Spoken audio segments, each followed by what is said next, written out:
And welcome to the channel, you guys. Raw topics in the building. Listen, we got the one, the only, coming out of Manassas. VA. Yes, sir. Yes, sir. Polo500, man. Make some noise. Appreciate it. Hi, what it do, man? Man, ain't nothing, man. Just cooling.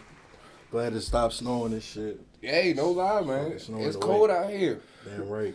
That nigga went from 70 to my... That's that DMV, man. It's all over the place. It's all over the place. So, my man, you are rapping. So, I hear you recently just dropped a mixtape. Yes, sir. Let me know. I just dropped the Lost Tapes. So the Lost Tapes is a compilation of 10 tracks made over a year and a half. So from 2017 to 2019. So I released 10 tracks and so like half features, half solo songs. So okay, so let's say it's safe to say you had a lot stashed in the vault, right? yeah, I probably got like 300, 400 songs stashed away. Jeez, boy, in the lockbox, ready. And that's probably those 10 tracks you picked. That's like the top 10, right? No. You? No, not even. Nah, I just felt like they meshed well together. Like I feel like for real, I would rather listen to an album that is cohesive than got like 10 slaps. Okay. You know what I'm saying? That's just me. I'm old school in mine, so. I understand not to cut you off when it comes to being cohesive. The album I took to be very cohesive, Good Kid, Mad City. Yes. Super duper slapper, bro. Listen, from beginning to end, they tell a story, and like I'm glued to the radio the whole time, right? Mm-hmm. So that's what kind of sparked that like Kendrick vibe, and just like that whole like, oh, what are they actually saying now? Mm-hmm. Not just like, okay, this is a good song, 808s, or like, okay, catchy hook, but like Kendrick came through cohesive, made the actual story. So like I'm looking forward to hear that, to be honest, because it just dropped yesterday and today is 2022, so fuck it. Yeah. You feel me? So, like you said, you're out of Manassas. What else? Tell me about your upbringing, man. What's up? Upbringing. So I was born in Arlington, you know what I'm saying? So grew up in Alexandria. Then like when I was young, probably like 4 or 5, we moved to Dumfries. Okay. Me and my brother, Lo. Oh, big shout out, Lo. We're gonna get him on the show soon. Yeah, so yeah, we moved to Dumfries and I probably stayed there for like 12, 13 years, and then we moved to Manassas. Okay. And I probably stayed in Manassas. I stayed in Manassas probably like a year or two of my childhood, and then I moved to Oklahoma. So I was out Oklahoma for a little bit. I probably spent like out the way. I probably spent like 2 years, 3 years total of my life in Oklahoma, like back and forth. Did you get a lot of the culture from there? Hell yeah. Okay. The slab culture, like, cause like I knew who Mike Jones and them niggas was, a Chameleonaire and all them niggas in like 2000. Like, wow, them niggas was like real big down. Like when they was popping, you know what I'm saying? Yeah, it was lit. Like, so like, and then you get to see the old schools and the slabs and all the that candy shit. paints, you know what I'm saying? All that shit. I got to see all of it. So. Okay. So what do you claim when somebody's like, hey man, where are you from? What are you repping? Like, what's up? I'm always gonna be from Virginia, you feel me? But so you said, okay. I got different influences though, cause you know most of my producers is like from the Midwest or the West Coast. Okay. My main producer, Kraft Gon Bang, he from Miami, so either you from the South or you from the West. That's how it's been lately. So I'm a big fan of both. So yeah. I'm definitely fucking with the vibe either way. Yeah, so it's just like I'm very West Coast influenced because my father growing up, he liked a lot of the Death Row and all the Scarface, Ghetto Boys, and all that. It was safe to say Tupac over Biggie at the time for him? Yes. Okay. For me always. For you too? Okay. Yeah. Okay. Yeah. I'm not even gonna go in on the topic because I feel like you can have a whole podcast on that specific topic as is, right? Even though I'm a big fan of both, man. I don't have any direct ties to California, but I've always idolized like the way they presented themselves, the way they went about. Like it was different. It was different. It was different, you know. East Coast is, I loved it, and I moved here when I was 5, so and this is all I know is the East Coast of the U.S. It just seems a lot more grittier, just like you know what I'm saying. Yeah. Like, grind. Dang, who did that jump? Pusha T and yeah, like that exactly. You know what I'm saying? That's like more the vibe. But like I feel like in this generation though, I think the sound's getting a bit different. Yeah. So I feel like we're changing that. We're changing that. Yeah. So yeah, I couldn't even make the decision between Tupac or Biggie. So that's crazy. I think Biggie flow was better than Pac's, but I think Pac had more meaningful lyrics. Yeah, I can agree with that. You know what I'm saying? Absolutely. I feel like he had messages that stuck with the times. Dear Mama. Yeah. That joint was, what? Crazy. Temptations, if you really listen to those like type songs, like he's talking to you. You feel me? Thug Mansion. Thug hey Mansion. Man, we it's go down tough, all man. day, bro, tough, all man. day. All right, so let's get down to like kind of like the process, right, when it comes to recording. Mm-hmm. Is there any like influences you have? Yeah, I would say I got a couple influences. For real, the first nigga that made me like really want to like rap was Big Crit. Big Crit. Oh man. When Big Crit came out, I was like, yeah, like I fuck with this shit. Like, so when I first came out, I was heavily influenced by Crit. Like when I first started, it was all Slab. Nothing else. Yeah. I want to talk about nothing else. After that, I would say it would be like Rick Ross. Okay. Like Teflon Don was an album. Those came out around the same time, so it was a crazy time for real. So both of those albums, I would say, made me really want to get in the booth and be like, fuck it. I'm going to shoot my shot. You know what I'm saying? But in the midst of all that, I think like I might have been rapping like 3-4 months, and I caught this charge, and I was fighting a case, and I got locked up. Sorry. So like you hear though, you hear it. We out here in Broad Top Studios about to make it happen. Damn right. That's what it is, man. Can we like brush by that? Like, how was that? Did that impact your life a great deal? Is that something you try not to think about, or is it just something you learned from? It's something I learned from it. Like, it ain't nothing hard to talk about because it's shit in the past. You know what I'm saying? Mm-hmm. But I think it made me a better writer. For real. It made me a better writer, a better person. I was more focused on like what really matters. You know what I'm saying? When I came home. Mm-hmm. So like I felt like it all coincided with what I was trying to write. What I was trying to do and what I was trying to write, I was speaking it into existence while I was doing it. You know what I'm saying? That's what you got speaking into existence. It's safe to say you channeled that energy. Gotta channel the energy. Because when I came home, niggas couldn't tell me nothing, bro, because it was just like everybody telling you, oh, you a felon. We don't want to hire you. You gotta prove yourself. Nah, I don't gotta prove myself. This shit a scam, bro. Yeah. The older I get, the more I'm starting to realize how ass backwards everything is, bro. It's really crazy, and this is more on the like corporate level.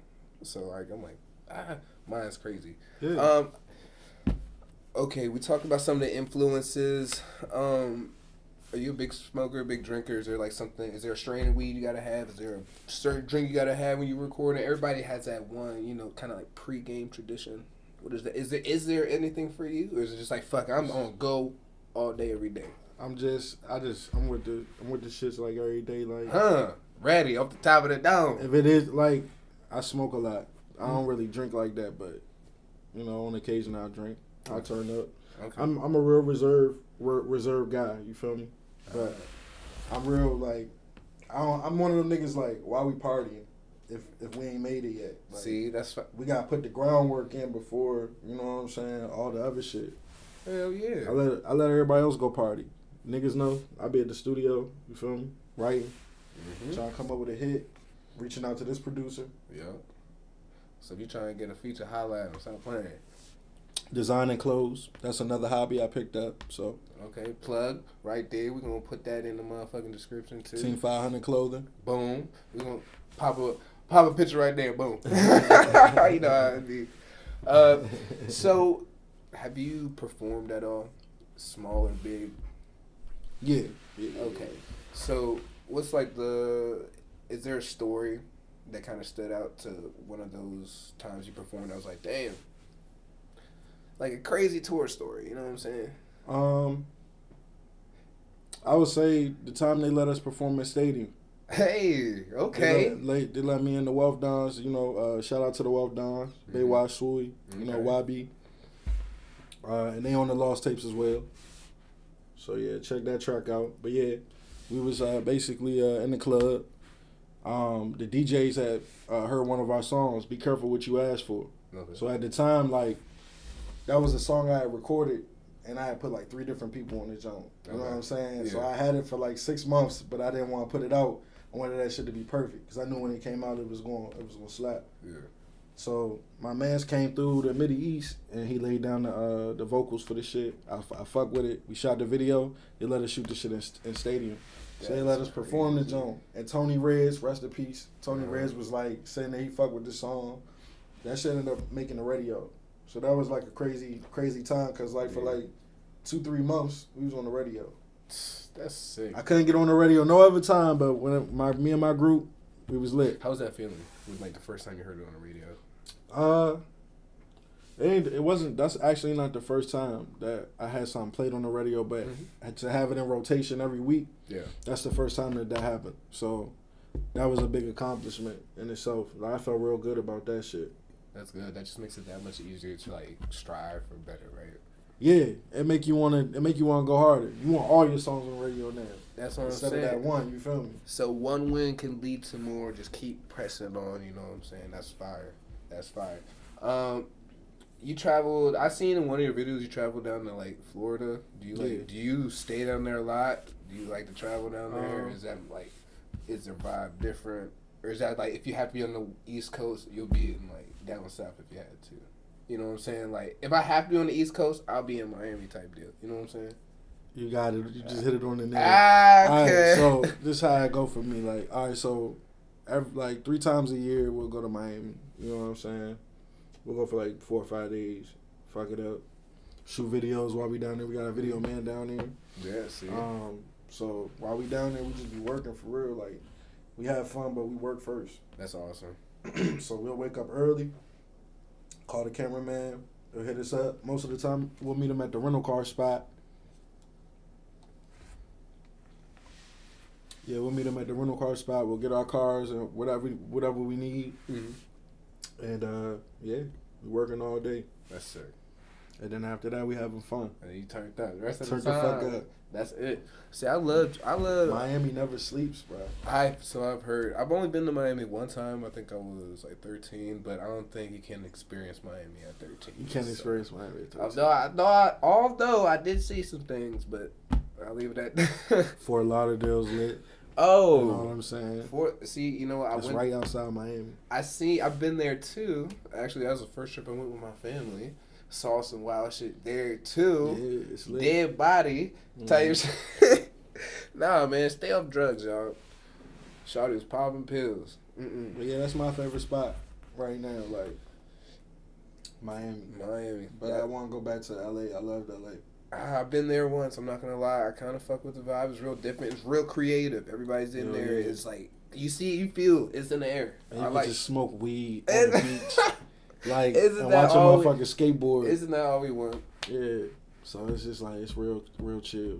Okay. Dispensaries. Oh, yeah. Actually, I went to a dispensary. It was way different, man. I went there. It was like a older couple in front of me, Caucasian couple in front of me. We had an older Filipino guy behind me. It was weird. And it was just so socially acceptable that it just caught me off guard. Coming from the East Coast where it's just like, oh, we see you with shake on you. Anywhere in your car, we gonna hem you up. You know what I'm saying? Shout out Fairfax County, but fuck you. But that's what I'm saying. It was way different, and the gas hit way different. Oh God, do you study your work? Do you like go in depth? Do you look into details like analytics? Let's say, yeah, let's go over analytics. Man, you be going over them. Yeah. Do you think it's important to do that? You got to. You gotta know who you catering to. Okay. Cause like, for me, whoever's looking at my stuff the most of the time, that's who I need to be catering to. You know what I'm saying? Because then that means it's 2 ways to go about it. You're either looking at the crowd that's not like real high on your list, and you're focusing on them, or you're focusing on the people that are already watching. Gotcha. I say that the smart way to go is you engage the age group that's already watching. Mm-hmm. I mean, but wow, that's different. You know, I never even thought about that. and he just put us on game. Look at that. I'm not gonna lie, because you know people watch, people gonna come to the channel. I mean, you can learn some shit. When it comes to having that rapper cameraman relationship, how do you take that? Are you more of the, all right, bro, this is what I want, you move out my way? Or of course. Of course I'm like that. That's just I'm real hands on with everything. Like, wow, okay. No matter if it's somebody I'm dealing with, like an artist that I'm dealing with, like I'm gonna make sure that you gonna take care of them too. Like, but we gonna, you know what I'm saying, build. We gonna smoke. We gonna chill. Like, and we gotta fuck with the music. We gotta have a mutual understanding. Like, so he gotta fuck with the song. Okay. Like, you don't want a cameraman that's just doing it just because it's for the money.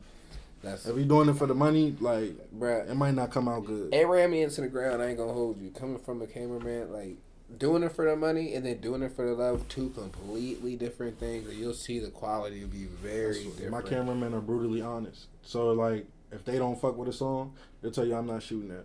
Wow, it takes. You know what? I like that. Though. I've ran into a lot of other videographers who aren't super like. They're super closed. They're like I don't know. I think it's a misconception because they're always stuck behind the computer that these people are just kind of shy. But like, it's cool that you working with people who are just outgoing or say it. You know what I'm saying? Because it's constructive criticism at the end of the day, right? Yeah. And you gotta be able to take it. Yeah, and then like it's certain like video men like are good at certain videos. Like you might have one that's good at effects. You might have one that's good at R&B songs, storylines, and so. You can't be mad if they ain't fucking with it. You know what I'm saying? That's crazy. You can't be mad. So we speaking facts here, bro. Raw topics. All right, we're back from that commercial break. Hey, so I had a couple of questions, bro. If you had the chance, I asked all my people who I interview this. If you had a chance to work with like a celebrity, who would it be? Celebrity rapper, maybe a mainstream rapper. Who would it be? You gotta be a rapper. Cause low key, I just like. Yeah, that's what I mean. Like, what famous rapper of these days? Alright. That's a good one. So like the West Coast influences. Is it? I'm feeling like it's gonna be somebody out the West Coast. No. Nah. Nobody. Devin the Dude. Who? Devin the Dude.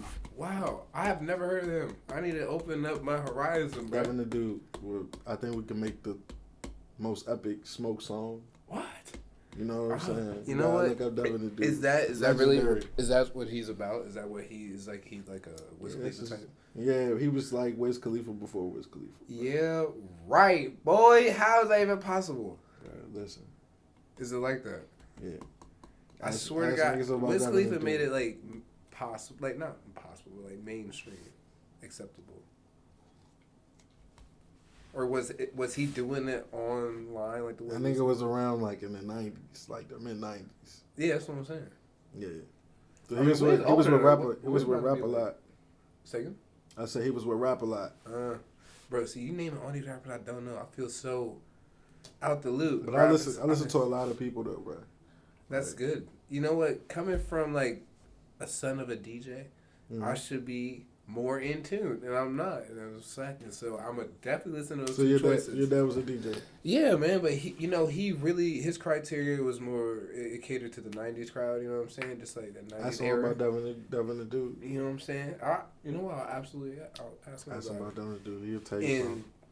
You know, I used to listen to him when in the basement. I was in my diapers, bob my head to De La Soul, not knowing who the fuck they were, but I was rocking. Yeah. So I think that kind of like sparked my like interest in music. So like the fact that you told me two artists I don't know, crazy. I gotta go do my research now.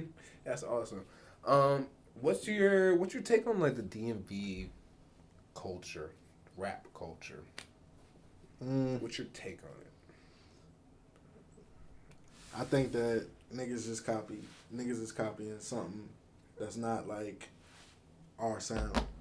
You feel what I'm saying? Can you elaborate on that? Like the fast flow, that's not ours. The offbeat flow, that's not ours. What? Niggas wasn't rapping like that Okay. You know what I'm saying? So I just feel like it's a lot of copycat shit right now. So do you truly believe the DMV has its own sound? Of course. Well, one original sound. Okay. Go. Yeah, I mean that. That's you know what I'm saying? That's obvious. That's obvious. But I'm speaking in terms like the rap culture is constantly evolving, and it's just fast as hell. You know how it moves. Yeah. So it's kind of like it's cool. That's a different take on it. Yeah, I think that the most different niggas from like the DMV is like the niggas that got on. I got you. Wale. You know what I'm saying? I would even put Gleesh in there. Young Gleesh. Hey, I fuck with Gleesh heavy, he's bro. He's a DMV goat, man. He's a DMV goat. I'm saying that shit. Big shout out Y'all Gleesh. Niggas gonna stop disrespecting my man. Big shout out Gleesh, man. You see this, bro? Show me some love, bro. Yeah. Oh my goodness. You know I gotta shout out Gleesh, man. That's definitely Clean Side's finest street. Oh yeah. Yeah, when I came home, shit bag shorty. Bruh. Yeah. Different. I got another question. Hey, bro, what separates you? What makes you different from the rest? What's that it factor? My versatility. I feel like I'm the most versatile. I feel like I could write the R&B cuts. I could write the hooks. You know what I'm saying? I could give you the storyline, the storytelling. I can give you all of that. I feel full like range. Full range. Wow. So you like a 007 assassin. This nigga crazy headshot. Like I even got a go-go track. So what? On the go-go track. Oh, I gotta tap. They're pretty good. So. Would you work with any bands? You said what? I say yeah. Would you? Yeah. Would you work with Backyard? Hell yeah. Big shout out Backyard. Hey, man, you want to know what's crazy? You like see this. When I put this go-go joint out, all the go-go bands, like most of the go-go bands show love. Really? Like when they post it, because there's a like a little blog page, DMV Go-Go Music. I think that's what it's called. But yeah, they posted the joint, and niggas was showing love on the joint. And I've actually like talked to a couple like niggas that's in bands, trying to get something set up. Cause I want to do that live. I like that live performance shit. That's awesome. I ain't never gonna lie. Oh man, I want to do like an unplugged type. How's your unplugged? That'd be awesome. I want to do like an unplugged type. Oh, I can feel, you know what? I'm thinking like in terms of filming that would be awesome to do. You never know. Okay. It's definitely that Cali 5 going crazy.